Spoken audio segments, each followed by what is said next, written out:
आज भगवान ने श्री गोवर्धन को धारण किया। भगवान सुखदेव गुरुदेव कह रहे राजन परीक्षित, आज जब भगवान गोवर्धन को धारण किए हुए 7 दिन 7 रात तक खड़े थे, इंद्र ने सोचा मैंने इतना पानी गिराया, पता नहीं लगा कहां गया पानी। जब आकर के देखा तो साक्षात जगदीश्वर भगवान श्री बांके बिहारी लाल उस गोवर्धन को लेकर खड़े थे। आज हाथ जोड़कर इंद्र ने क्षमा मांगी, नाथ हमें क्षमा कर दीजिए, हम आपको एक संसारी बालक समझ रहे थे, किंतु आप तो साक्षात ब्रह्म निकले। कि विशुद्ध सत्वम तव धाम शांतम तपोमयम ध्वस्त रजस्तमस्कम मायामयोयम गुण संप्रवाहो ना विद्यते ते ग्रहणानुबंधा। हे नाथ, हम अकिंचन हैं, हम थोड़े दिन के इंद्र क्या बन गए, अपने आप को भगवान समझने लगे नाथ, किंतु आप जगदीश्वर हैं, आप सर्वेश्वर हैं, आप सर्वेश्वर दयालु हैं। आज हमसे आपका अपराध हो गया। भगवान ने कहा तुमने मेरा अपराध नहीं किया, तुमने मेरे ब्रजवासियों का अपराध किया। और आज लिखा है कि इंद्र ने ठाकुर जी को मनाने के लिए क्या किया, तो श्रीमद् भागवत में लिखा है सुरभि गाय के दुग्ध से ठाकुर जी का अभिषेक किया और भगवान को एक नाम दिया गोविंद। गोविंद का जो नाम है वो इंद्र ने भगवान को नाम दिया है गोविंद। बोलो गोविंद भगवान की जय। भगवान सुखदेव गुरुदेव कहते हैं राजन, ठाकुर जी की एक और लीला ब्रज में प्रकट हुई। कौन सी? ठाकुर जी गौचारण करने गए, और जब गौचारण करने एक दिन भगवान गए तो श्रीमद् भागवत में बड़ा सुंदर लिखा है कि जब भगवान गौचारण के लिए गए जाते हैं तो ठाकुर जी कितने सुंदर लग रहे हैं। भागवत में लिखा है कि बरहापीडम नटवर वपो कर्णयो कर्णिकारम विभ्रदवासः कनक कपिशम वैजयन्तीं चमाला रंध्रान वेणुरधर सुदया पूरयन गोप वृंदै वृंदारण्यम स्वपदरमणम प्राविशद गीत कीर्ति। ठाकुर जी गौचारण के लिए जाते हैं। भागवत में लिखा है कि भगवान एक पुष्प लेकर चलते। कौन सा पुष्प? कनेर का। श्रीमद् भागवत में लिखा है कर्णयो कर्णिकारम। पुष्प एक है। अच्छा, पुष्प को भगवान क्यों लेकर चलते? भगवान पुष्प से अपने कान का श्रृंगार करते। भागवत में राजा परीक्षित ने कहा प्रभु कान तो भगवान के दो हैं, फिर पुष्प एक क्यों लेकर जा रहे हैं? सुखदेव गुरुदेव कहे ये पुष्प गोपियों के लिए इशारा है। क्या? जब भगवान गौचारण के लिए जाते तो भगवान सोचते बेचारी गोपियां हमें देखने के लिए बेचैन रहती हैं और दिन रात घर पे काम करती हैं, तो भगवान कहते हैं इनको घर से बुला भी नहीं सकते। यदि बुलाएंगे तो गोपियों की जो सास है वो क्या कहेंगी बताओ? ठाकुर जी बुला बुला कर ले जाते हैं अपने संग में गौचारण के लिए। तो भगवान इशारा, ठाकुर जी जब निकलते हैं ना तो उस कान को अपने दाएं कान या बाएं कान में डाल लेते हैं और गोपियां अपने अपनी अट्टालिकाओं से देखती है ठाकुर जी के कान को कि आज पुष्प कौन से वाले कान में। यदि दाएं वाले कान में तो गोपियां समझ जाती है अच्छा आज कन्हैया नंदन वन की ओर जाएंगे गौचारण के लिए, तो हम भी उसी तरफ जाएंगे पानी भरने पनघट। यदि बाएं में डालते हैं तो गोपियां इस तरफ वाले बन जाती हैं। ये गोपियों को इशारा होता है। और गोपियां क्या करती है अपने अपने घर से भोजन बनाने के पहले पानी की जरूरत पड़ती है तो अपने अपनी सासू माँ से कहती है अरे भैया देख हम पानी लेने जा रहे हैं पनघट, हाँ जल्दी लेकर आओ भोजन प्रसादी बननी है। जाती हैं पनघट पर मटकी रखती हैं और जिस तरफ ठाकुर जी गौचारण के लिए जाते उसी तरफ चली जाती हैं। सारे ब्रजवासियों को लेकर भगवान गौचारण करने जाते और जब दोपहर का समय आता है तो लिखा हुआ भगवान अपने घर से भोजन नहीं ले जाते। क्यों? ठाकुर जी कहते हैं अपने घर का तो रोज खाते हैं, दोपहर को मौका मिलता तो दोपहर का भोजन भगवान ब्रजवासियों के टिफिन खुलवाते हैं। किसी दिन श्री रामा से कहते भैया आज कहा लेके आयो? काउ दिना ठाकुर जी तनसुखा से गए, काउ दिना मनसुखा से गए। तो कहा करें, श्रीमद् भागवत में लिखा है कि विभ्रद वेणु जठर पटयो श्रृंग वेत्रे च कक्षे,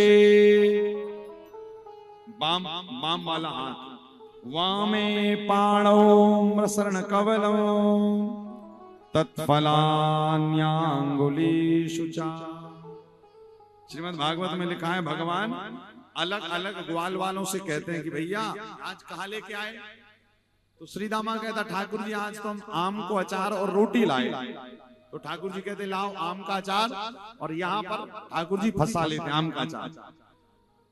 फिर मनसुखा से कहते तुम क्या लेके आए? बोले भैया ठाकुर जी आज तो हम केवल अचार लाए मिर्ची को। ठीक है लाओ। तो यहाँ पे मिर्ची का अचार फंसाते कन्हैया।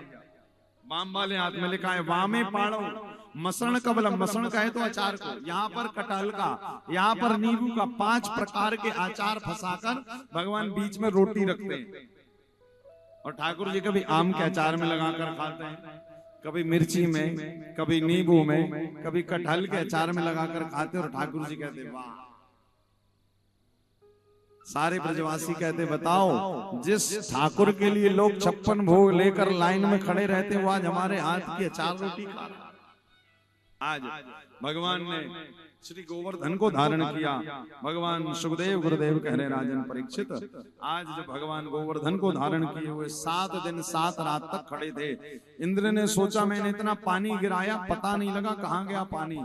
जब आकर के देखा तो साक्षात जगदीश्वर भगवान श्री बांके बिहारी लाल उस गोवर्धन को लेकर खड़े थे। आज हाथ जोड़कर इंद्र ने क्षमा मांगी, नाथ हमें क्षमा कर दीजिए, हम आपको एक संसारी बालक समझ रहे थे किंतु आप तो साक्षात ब्रह्म निकले।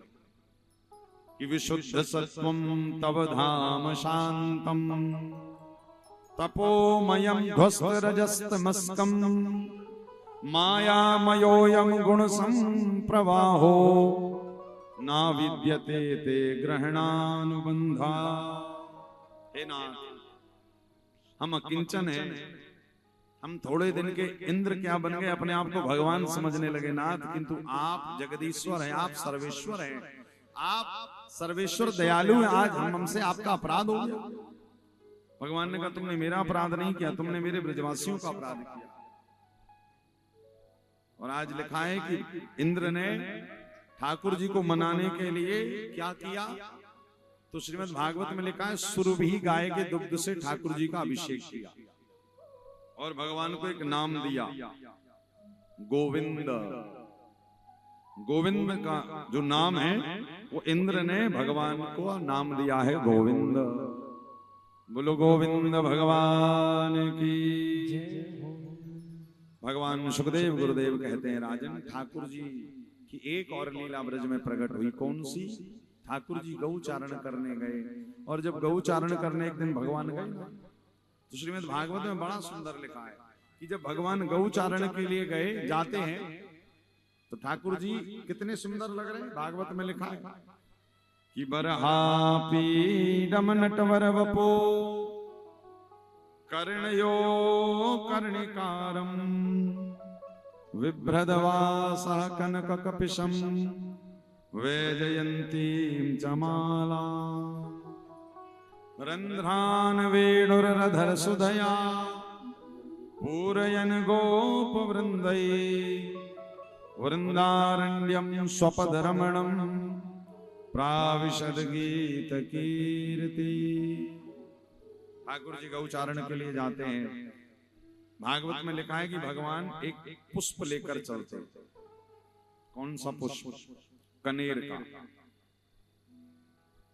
श्रीमद् भागवत में लिखा है कर्णयो कर्णिकारम। पुष्प एक है। अच्छा, पुष्प को भगवान क्यों लेकर चलते? भगवान पुष्प से अपने कान का श्रृंगार करते। भागवत में राजा परीक्षित ने कहा प्रभु कान तो भगवान के 2 हैं, फिर पुष्प एक क्यों लेकर जा रहे हैं? सुखदेव गुरुदेव कहे ये पुष्प गोपियों के लिए इशारा है। क्या? जब भगवान गौचारण के लिए जाते तो भगवान सोचते बेचारी गोपियां हमें देखने के लिए बेचैन रहती हैं और दिन रात घर पे काम करती हैं, तो भगवान कहते हैं इनको घर से बुला भी नहीं सकते। यदि बुलाएंगे तो गोपियों की जो सास है वो क्या कहेंगी बताओ? ठाकुर जी बुला बुला कर ले जाते हैं अपने संग में गौचारण के लिए। तो भगवान इशारा, ठाकुर जी जब निकलते हैं ना तो उस कान को अपने दाएं कान या बाएं कान में डाल लेते हैं और गोपियां अपनी अपनी अट्टालिकाओं से देखती है ठाकुर जी के कान को कि आज पुष्प कौन से वाले कान में। यदि दाएं वाले कान में है तो गोपियां समझ जाती है अच्छा आज कन्हैया नंदन वन की ओर जाएंगे गौचारण के लिए, तो हम भी उसी तरफ जाएंगे पानी भरने पनघट। यदि बाएं में डालते हैं तो गोपियां इस तरफ वाले बन जाती हैं। ये गोपियों को इशारा होता है। और गोपियां क्या करती है, अपने अपने घर से भोजन बनाने के पहले पानी की जरूरत पड़ती है तो अपने अपनी सासू माँ से कहती है अरे भैया देख हम पानी लेने जा रहे हैं पनघट, हाँ जल्दी लेकर आओ भोजन प्रसादी बननी है। जाती हैं पनघट पर मटकी रखती हैं और जिस तरफ ठाकुर जी गौचारण के लिए जाते उसी तरफ चली जाती हैं। सारे ब्रजवासियों को लेकर भगवान गौचारण करने जाते और जब दोपहर का समय आता है तो लिखा हुआ भगवान अपने घर से भोजन नहीं ले जाते। क्यों? ठाकुर जी कहते अपने घर का तो रोज खाते हैं, दोपहर को मौका मिलता तो दोपहर का भोजन भगवान ब्रजवासियों के टिफिन खुलवाते हैं। किसी दिन श्री रामा से कहते भैया आज कहा लेके आयो? काऊ दिना ठाकुर जी तनसुखा से गए, काऊ दिना मनसुखा से गए। तो कहा करें, श्रीमद् भागवत में लिखा है कि विभ्रद वेणु जठर पटयो श्रृंग वेत्रे च कक्षे। बाम वाला हाथ, वामे पाणौ मृसर्ण कवलौ तत्फलान्याङ्गुलीषु च। श्रीमद् भागवत में लिखा है भगवान अलग अलग ग्वाल वालों से कहते हैं कि भैया आज कहा लेके आए? तो श्री दामा कहता ठाकुर जी आज तो हम आम को अचार और रोटी लाए। तो ठाकुर जी कहते लाओ आम का अचार, और यहाँ पर ठाकुर जी फंसा लेते आम का अचार। फिर मनसुखा से कहते तुम क्या लेके आए? बोले भैया ठाकुर जी आज तुम केवल अचार लाए मिर्ची को, ठीक है लाओ। तो यहाँ पे मिर्ची का अचार फंसाते कन्हैया। वाम वाले हाथ में लिखा है वामे पाणो मसरण कबलम, मसरण का है तो अचार को, यहाँ पर कटहल का, यहाँ पर नींबू का, 5 प्रकार के अचार फंसाकर भगवान बीच में रोटी रखते हैं। और ठाकुर जी कभी आम के अचार में लगाकर खाते हैं, कभी मिर्ची में, कभी नींबू में, कभी कटहल के अचार में लगाकर खाते। और ठाकुर जी कहते वाह। सारे ब्रजवासी कहते बताओ जिस ठाकुर के लिए लोग 56 भोग लेकर लाइन में खड़े रहते वो आज हमारे हाथ की अचार रोटी खा रहा।